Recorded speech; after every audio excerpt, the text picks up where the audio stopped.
ኦሪት ዘፍጥረት ምዕራፍ 26 ይህ ምዕራፍ በይስሐቅ ታሪክ ላይ ትኩረቱን በመቀጠል እግዚአብሔር አምላክ ለአብርሃም የገባውን ቃል ኪዳን ለይስሐቅም እንዳጸናለት እንመለከታለን። ኦሪት ዘፍጥረት ምዕራፍ 26 ቁጥር 1 ቀድሞ በአብርሃም ዘመን ከደረሰው ራብ ሌላ በሀገሩ ላይ ራብ ሆነ። ይስሐቅም የፍልስጤም ንጉሥ አቢሜሌክ ወደሚኖርበት ወደ ጌራራ ሄደ። ከዚህ ቀደም ከነበረን የአብርሃም ታሪክ እንደምናስታውሰው የረሃብ መከሰት ወደ ፍልስጤም ንጉሥ መሄድ ተመሳሳይ ሆኖ እናገኘዋለን።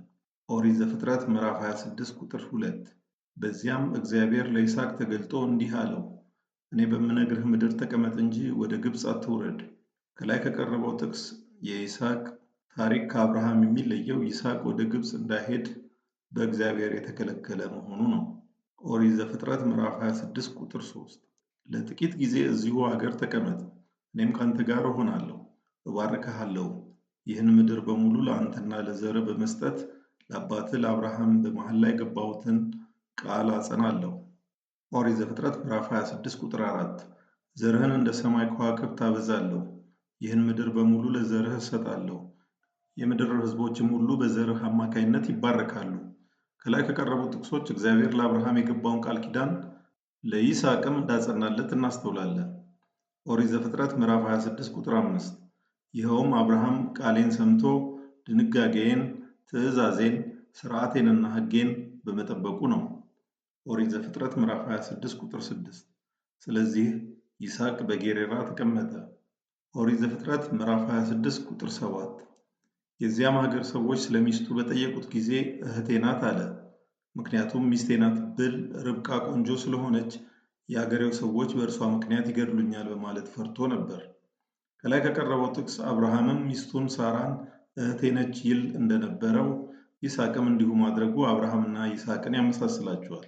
በተጨማሪም ሳራና ርብቃ ቆንጆ መሆናቸውን እናስተውላለን። ኦሪት ዘፍጥረት ምዕራፍ 26 ቁጥር 8 ይስሐቅ ብዙ ጊዜ በዚያ ከኖረ በኋላ የፍልስጤም ንጉሥ አቢሜሌክ አንድ ቀን ወደ ውጭ ሲመለከት ይስሐቅ ሚስቱን ርብቃን ሲዳራ ታየ። ኦሪት ዘፍጥረት ምዕራፍ 26 ቁጥር 9 አቢሜሌክም ይስሐቅን ጠርቶ እርሷ ሚስትህ ሆና ሳለች እንዴት እህቴ ናት ትላለህ? አለው። ይስሐቅም በእርሷ ሰበብ ሕይወቴን እንዳላጣ ብዬ ነው አለው። ኦሪት ዘፍጥረት ምዕራፍ 26 ቁጥር 10 አቢሜሌክም መልሶ እንዲህ ያለ ነገር ያደረግብን ለምንድን ነው? ከሰዎቻችን አንዱ ሚስትህን ቢደፍራት ኖሮ በእኛ ላይ በደል አስከትለህብን ነበር እኮ አለው። ኦሪት ዘፍጥረት ምዕራፍ 26 ቁጥር 11 አቢሜሌክም ይህን ሰው ወይም ሚስቱን የነካ በሞት ይቀጣል የሚል ትእዛዝ ለሕዝቡ ሁሉ አወጣ።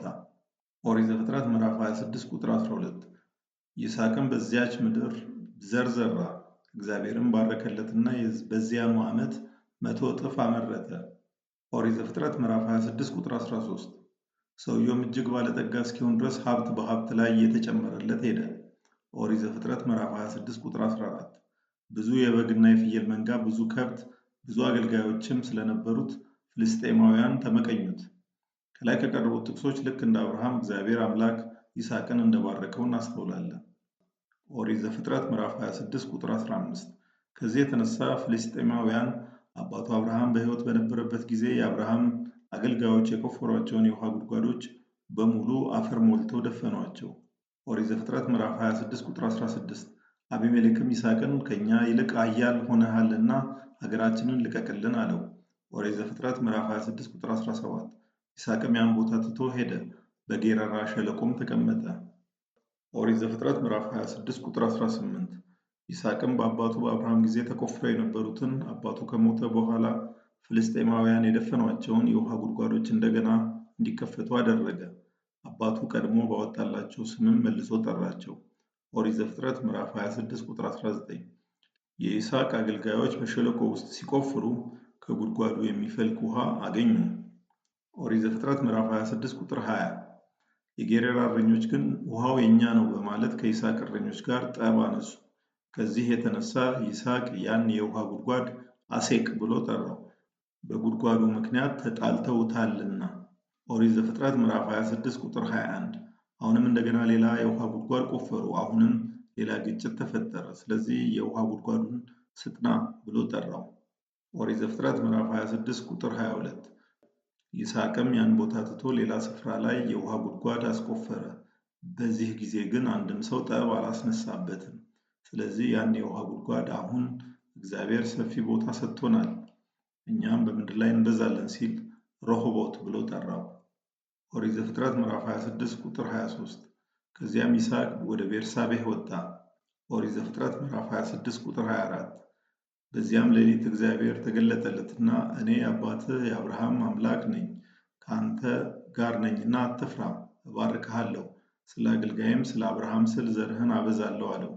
ከላይ ከቀረበው ጥቅስ እግዚአብሔር አምላክ ለአብርሃም እንደተገለጠው ለይስሐቅም መገለጡንና እንደባረከው እናስተውላለን። ኦሪት ዘፍጥረት ምዕራፍ 26 ቁጥር 25። ይስሐቅም በዚያ ስፍራ መሠዊያ ሰርቶ የእግዚአብሔርን ስም ጠራ፣ ድንኳንም ተከለ። አገልጋዮቹም በዚያ የውሃ ጉድጓድ ቆፈሩ። ኦሪት ዘፍጥረት ምዕራፍ 26 ቁጥር 26። አቢሜሌክም ከአማካሪው ከአዝኮትና ከሰራዊቱ አዛዥ ከፊኮል ጋር ከጌሬራ ተነስቶ ይስሐቅ ወዳለበት ስፍራ መጣ። ኦሪት ዘፍጥረት ምዕራፍ 26 ቁጥር 27። ይስሐቅም ጠልታችሁኝ ካባረራችሁኝ በኋላ አሁን ደግሞ ለምን መጣችሁ ብሎ ጠየቃቸው። ኦሪት ዘፍጥረት ምዕራፍ 26 ቁጥር 28። እነርሱም እንዲህ አሉ፣ እግዚአብሔር ከአንተ ጋር መሆኑን በግልጽ ተረድተናል። ስለዚህም በመሐላ የጸና ውል በመካከላችን መኖር አለበት አለ። ይህም በእኛና በአንተ መካከል የሚጸና ውል ነው። አሁንም ከአንተ ጋር ስምምነት እናድርግ። ኦሪት ዘፍጥረት ምዕራፍ 26 ቁጥር 29። አንተን እንዳልጎዳንህ ነገር ግን በጎነትን እንዳሳየንህ እና በሰላም እንደሸኘንህ ሁሉ አንተም ክፉ እንዳታደርግብን በመካከላችን ውል ይደረግ። አንተን እንደሆነ መቼም እግዚአብሔር ባርከዋል። ኦሪት ዘፍጥረት ምዕራፍ 26 ቁጥር 30። ይስሐቅም ድግስ ደግሶ አበላቸው፣ አጠጣቸው። ኦሪት ዘፍጥረት ምዕራፍ 26 ቁጥር 31። በማግስቱም በማለዳ ተነስተው በመካከላቸው መሐላ ፈጸሙ። ይስሐቅም አሰናበታቸው፣ እነርሱም በሰላም ሄዱ። ኦሪት ዘፍጥረት ምዕራፍ 26 ቁጥር 32። በዚያኑ ዕለት የይስሐቅ አገልጋዮች መጥተው ስለ ቆፈሩት የውሃ ጉድጓድ ነገሩት። ውሃ እኮ አገኘን አሉት። ኦሪት ዘፍጥረት ምዕራፍ 26 ቁጥር 33። እርሱም የውሃውን ጉድጓድ ሳቤህ አለው። ከዚያም የተነሳ የከተማይቱ ስም እስከዛሬ ድረስ ቤርሳቤህ ተብሎ ይጠራል። ኦሪት ዘፍጥረት ምዕራፍ 26 ቁጥር 34። ኤሳው 40 ዓመት በሆነው ጊዜ የኬጢያዊውን የቢኤሪን ልጅ ዮዲትን እንዲሁም የኬጢያዊውን የኤሎንን ልጅ ቤስሞትን አገባ።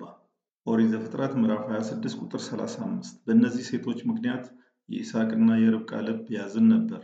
ከላይ ከቀረበው ጥቅስ ኤሳው ብኩርናውን ማቃለሉ እንዲሁም ወደፊት በሚኖረን ጥናት እንደምንመለከተው እግዚአብሔር በጋብቻ እንዳይተሳሰሩ ከከለከላቸው ሕዝቦች ጋር በጋብቻ መተሳሰሩ ለቤተሰቦቹ ሐዘን እንደፈጠረባቸው እናስተውላለን።